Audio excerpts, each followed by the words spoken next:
ನಮಸ್ತೆ, welcome back to my channel. ಇವತ್ತು ಒಂದು ಸ್ಪೈಸಿ ಪರೋಟ ಮಾಡ್ತಾ ಇದ್ದೀನಿ. Garlic cheese masala parotta. ಅದಕ್ಕೆ ಇಲ್ಲಿ 3 ಕಪ್ನಷ್ಟು ಗೋಧಿ ಹಿಟ್ಟನ್ನ ಸೇರಿಸ್ಕೊಳ್ತಾ ಇದ್ದೀನಿ. ಸ್ವಲ್ಪ ಉಪ್ಪು, ಒಂದು 3 ಸ್ಪೂನಷ್ಟು ಆಯಿಲ್ನ ಸೇರಿಸಿ ಚೆನ್ನಾಗಿ ಮಿಕ್ಸ್ ಮಾಡಿ ನಂತರ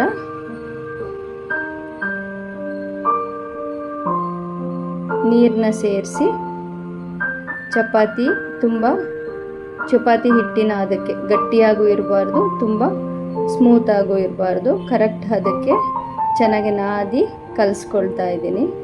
ಈಗ ಇದನ್ನು ಒಂದು 30 ಮಿನಿಟ್ಸ್ ಸೋಕ್ ಆಗೋಕ್ಕೆ ಬಿಡೋಣ. ಚಪಾತಿ ಹಿಟ್ಟು ನೆನಿಬೇಕು. ನಂತರ ಈಗ ಒಂದು ಮಸಾಲ ರೆಡಿ ಮಾಡ್ಕೊಳ್ಳೋಣ. ಒಂದು ಫುಲ್ ಬಿಡಿಸಿರೋ ಅಂಥ ಬೆಳ್ಳುಳ್ಳಿ, ಒಂದು 8ರಿಂದ 10 ಬ್ಯಾಡಗಿ ಮೆಣಸಿನ್ಕಾಯಿ, ಸ್ವಲ್ಪ ಉಪ್ಪು, ಇಷ್ಟನ್ನು ತರಿಯಾಗಿ ರುಬ್ಕೊಳ್ತಾ ಇದ್ದೀನಿ. ಅದಕ್ಕೆ ರುಬ್ಕೊಂಡ್ರೆ ಸಾಕು. ಚೀಸ್ನ ತುರಿದು ಸೈಡ್ಗೆ ಇಟ್ಕೊಂಡಿದ್ದೀನಿ ಮಸಾಲೆಗೆ ಸೇರ್ಸೋಕ್ಕೆ. ಒಂದು ಬೌಲ್ಗೆ 3 ಸ್ಪೂನಷ್ಟು ತುಪ್ಪ ಸೇರಿಸ್ಕೊಳ್ತಾ ಇದ್ದೀನಿ. ನಂತರ 1 ಸ್ಪೂನ್ ಧನಿಯಾ, ಒಂದು 1/2 ಸ್ಪೂನು ಜೀರಿಗೆ ಪುಡಿ, ಗರಂ ಮಸಾಲ, ನಂತರ ಕಸೂರಿ ಮೇಥಿನ ಸೇರಿಸ್ಕೊಳ್ತಾ ಇದ್ದೀನಿ. ನಂತರ ಗಾರ್ಲಿಕ್ಕು ಮತ್ತು ಚಿಲ್ಲಿ ಪೇಸ್ಟ್ನ ಇದಕ್ಕೆ ಸೇರಿಸ್ಕೊಳ್ತಾ ಇದ್ದೀನಿ. ಚೀಸ್ ತುರಿದಿಟ್ಕೊಂಡಿದ್ನಲ್ಲ ಅದು ಸೇರಿಸ್ತಾ ಇದ್ದೀನಿ.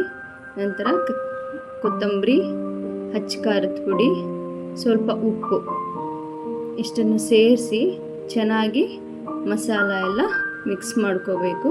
ಪ್ರತಿ ಮಸಾಲನೂ ತುಪ್ಪ ಜೊತೆ ಮಿಕ್ಸ್ ಮಾಡಿಕೊಂಡ್ರೆ ಪರೋಟಾಗೆ ಮಸಾಲ ರೆಡಿ ಆಗುತ್ತೆ. ತುಂಬ ಟೇಸ್ಟಿಯಾಗಿ ಬರುತ್ತೆ. ಖಂಡಿತ ಟ್ರೈ ಮಾಡಿ, ಮಕ್ಕಳಿಗೆ ತುಂಬ ಇಷ್ಟ ಆಗುತ್ತೆ. ಈಗ ಮಸಾಲ ರೆಡಿಯಾಗಿದೆ. ಚಪಾತಿ ಹಿಟ್ಟು ಕೂಡ ಚೆನ್ನಾಗಿ ನೆಂದಿದೆ. ಈಗ ಇದನ್ನು ಲಟ್ಟಿಸ್ಕೊಳ್ತಾ ಇದ್ದೀನಿ. ಫುಲ್ ಚಪಾತಿ ಹೀಗೆ ಲಟ್ಟಿಸ್ಕೊಂಡ ನಂತರ ಅದಕ್ಕೆ ಮಸಾಲೆಯನ್ನು ಹಾಕಿ ಫುಲ್ ಚಪಾತಿಗೆ ಸ್ಪ್ರೆಡ್ ಮಾಡ್ಕೋಬೇಕು. ಹೀಗೆ ಎಲ್ಲ ಕಡೆ ಸ್ಪ್ರೆಡ್ ಮಾಡಿ ನಂತರ ರೋಲ್ ಮಾಡಿ ಹೀಗೆ ಲಟ್ಟಿಸ್ಕೊಂಡ್ರೆ ಲೇಯರ್ ಆಗಿ ಸ್ಮೂತಾಗಿ ಎಲ್ಲ ಕಡೆ ಮಸಾಲೆನೂ ಸ್ಪ್ರೆಡ್ ಆಗುತ್ತೆ. ತುಂಬ ಟೇಸ್ಟಿಯಾಗೂ ಇರುತ್ತೆ. ಇದನ್ನು ಹೈ ಫ್ಲೇಮಲ್ಲಿ ಬೇಯಿಸಬೇಕು. ಲೋ ಫ್ಲೇಮ್ ಇಟ್ಟರೆ ಮೃದುವಾಗಿ ಬರಲ್ಲ, ಗಟ್ಟಿಯಾಗಿಬಿಡುತ್ತೆ ಪರೋಟ. ಹೀಗೆ 2 ಕಡೆ ತುಪ್ಪ ಅಥವಾ ಆಯಿಲ್ ಯಾವುದಾದ್ರೂ ನಿಮ್ಮ ಇಷ್ಟದ ಪ್ರಕಾರ ಸೇರಿಸಿ ಬೇಯಿಸ್ಕೊಂಡ್ರೆ ಬಿಸಿ ಬಿಸಿ ಮಸಾಲ ಚೀಸ್ ಗಾರ್ಲಿಕ್ ಪರೋಟ ರೆಡಿಯಾಗುತ್ತೆ. ಹೀಗೆ ಎಲ್ಲವನ್ನು ಹೀಗೆ ಸೇರಿಸಿ ಲಟ್ಟಿಸ್ಕೊಳ್ತಾ ಇದ್ದೀನಿ. ಖಂಡಿತ ಟ್ರೈ ಮಾಡಿ, ಡಿಫ್ರೆಂಟಾಗೂ ಇರುತ್ತೆ, ಎಲ್ಲರಿಗೂ ಇಷ್ಟ ಆಗುತ್ತೆ, ತುಂಬ ಟೇಸ್ಟಿಯಾಗೂ ಇರುತ್ತೆ.